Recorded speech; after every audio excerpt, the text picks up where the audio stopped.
அதிமுக தேமுதிக இடையே இன்று மாலை 5 மணிக்கு தொகுதி உடன்பாடு ஒப்பந்தம் கையெழுத்தாகிறது. கூடுதல் விவரங்களோடு செய்தியாளர் பிரகாஷ் இணைகிறார். பிரகாஷ், வணக்கம். அதிமுக கூட்டணியில் தேமுதிகவுக்கு 5 தொகுதிகள் ஒதுக்கீடு செய்யப்பட்டுள்ளதாக தகவல் வெளியாகியிருக்கிறது. இதன் கூடுதல் விவரங்கள் என்ன?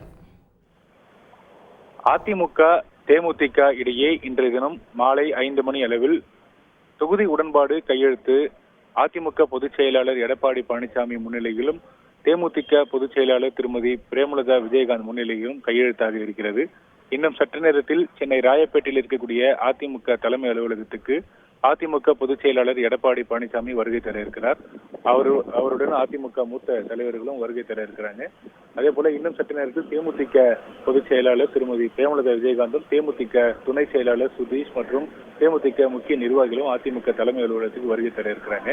இதுல சஸ்பென்ஸ் எதுவுமே கிடையாது. ஏற்கனவே அதிமுக பொதுச் செயலாளர் எடப்பாடி பழனிசாமி தேமுதிகவுக்கு 5 தொகுதிகள் ஒதுக்கீடு செய்யப்பட இருப்பதாக இன்று காலையிலேயே செய்தியாளர் சந்திப்பின் போதே அவர் அதிகாரப்பூர்வமாக அறிவித்து விட்டார்.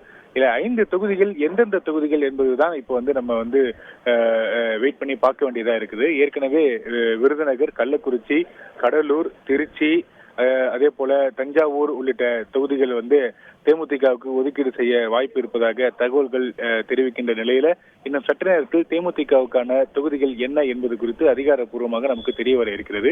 ஏற்கனவே அதிமுக கூட்டணியில எஸ்டிபிஐ, புதிய தமிழகம் கட்சிகளுக்கு தலா 1 தொகுதிகள் ஒதுக்கீடு செய்யப்பட்டு விட்டது. எஸ்டிபிஐ கட்சிக்கு திண்டுக்கல் தொகுதியும், புதிய தமிழகம் கட்சிக்கு தென்காசி தனி தொகுதியும் ஒதுக்கீடு செய்யப்பட்டாகிவிட்டது. இது தவிர அதிமுக ஏற்கனவே தங்களுடைய கட்சி சார்பில் 16 தொகுதிகளுக்கான வேட்பாளர் பட்டியலையும் அதிகாரப்பூர்வமாக அறிவித்து விட்டார்கள்.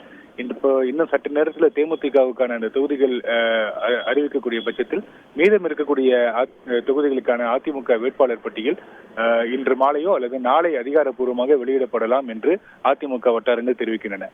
விவரங்களுக்கு நன்றி பிரகாஷ். செய்திகளை உடனுக்குடன் தெரிந்து கொள்ள உடனே சப்ஸ்கிரைப் பண்ணுங்க.